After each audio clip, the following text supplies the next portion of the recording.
ಇದು ನೋಡಿ ಮಾವಿನಕಾಯಿನೂ ಎಳ್ಳು ಹಾಕಿ ಹಸಿ ಗೊಜ್ಜು ಮಾಡಿದ್ದೀನಿ. ತುಂಬ ಚೆನ್ನಾಗಿರುತ್ತೆ. ನಾನು ಮಾವಿನಕಾಯಿಗಳು ಕೂಡ ಒಂದು 4-5 ಫ್ರೀಝರಲ್ಲಿ ಇಟ್ಟಿದ್ದೀನಿ. ಒಂದು ಮಾವಿನಕಾಯಿ ಕುಕ್ಕರ್ಗೆ ಹಾಕ್ಬಿಟ್ಟು ಒಂದು 4 ವಿಸಿಲ್ ಹಾಕಿಸಿ ಸಿಪ್ಪೆ ತೆಗೆದುಬಿಟ್ಟು ಈ ಥರ ಕಟ್ ಮಾಡಿ ಜಾರ್ಗೆ ಹಾಕ್ಕೊಂಡು ಉಪ್ಪು ಕಲ್ಲುಪ್ಪು ಹಾಕಿದ್ದೀನಿ, ಬೆಲ್ಲ ಸ್ವಲ್ಪ, ಎಳ್ಳು 1 ಸ್ಪೂನಷ್ಟು, 2 ಹಸಿಮೆಣ್ಸಿನ್ಕಾಯಿ, 1 ಒಣಮೆಣ್ಸಿನ್ಕಾಯಿ ಇಷ್ಟು ಹಾಕ್ಬಿಟ್ಟು ಎಲ್ಲನೂ ಇದರಲ್ಲೇ ಹಾಕ್ಬಿಟ್ಟಿದ್ದೀವಲ್ವ, ಮಿಕ್ಸಿಯಲ್ಲಿ ನುಣ್ಣಗೆ ಮಾಡ್ಕೋಬೇಕು. ಇವಾಗ ತರಕಾರಿ ಮಾಡಿಕೊಂಡು ಸ್ವಲ್ಪ ನೀರು ಹಾಕಿ ನುಣ್ಣಗೆ ಮಾಡಿದ್ದೀನಿ. ಇದನ್ನು ಒಂದು ಬಟ್ಲಿಗೆ ಹಾಕ್ಕೊಂಡು ಜಾರಿಗೆ ಸ್ವಲ್ಪ ನೀರು ಹಾಕ್ಕೊಂಡು ನಮಗೆ ಎಷ್ಟು ನೀರು ಬೇಕೋ ಹಂಗೆ ಮಾಡ್ಕೋಬೇಕು.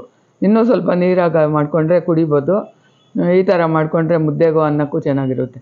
ಎಣ್ಣೆ ಕಾಯಿಸ್ಬಿಟ್ಟು ಸಾಸಿವೆ, ಇಂಗು, ಕರಿಬೇವು ಒಗ್ಗರಣೆ ಕೊಟ್ಕೊಳ್ಳೋದನ್ನು ಗೊಜ್ಜೊಳಗೆ ಹಾಕೋದು. ಈಗ ಅಮ್ಮ ನೋಡಬೇಕು ಎಷ್ಟು ಇಂಗು ಆ ಗೊಜ್ಜು ಮೇಲೆ ಹಾಕಿದ ತಕ್ಷಣ ಘಮ ಬರುತ್ತೆ ನೋಡಬೇಕು. ನೋಡಿ ಈ ಥರ ಇವಾಗ ಗೊಜ್ಜಿಗೆ ಹಾಕ್ಬಿಟ್ಟು ಇವಾಗ ಸಾಂಬಾರು ಈರುಳ್ಳಿ ಇರುತ್ತಲ್ಲ ಅದು ಕಟ್ ಮಾಡಿ ಇಟ್ಕೊಂಡಿದ್ದೀನಿ. ಸಾಂಬಾರು ಈರುಳ್ಳಿ ನಂಚ್ಕೊಳ್ಳೋದ್ರಿಂದ ತುಂಬ ಚೆನ್ನಾಗಿರುತ್ತೆ. ಕೊತ್ತಂಬರಿ ಸೊಪ್ಪು ಸ್ವಲ್ಪ ಹಾಕ್ಬಿಟ್ಟು ಈರುಳ್ಳಿ ಸ್ವಲ್ಪ ಹಾಕ್ಬಿಟ್ಟು ಇನ್ನೂ ಇದ್ರಲ್ಲಿ ಸ್ವಲ್ಪ ಹಾಕಿ ಸೈಡ್ಗೂ ಇಟ್ಕೊಳ್ಳಿ, ಇನ್ನೂ ನಂಚ್ಕೋಬೋದು.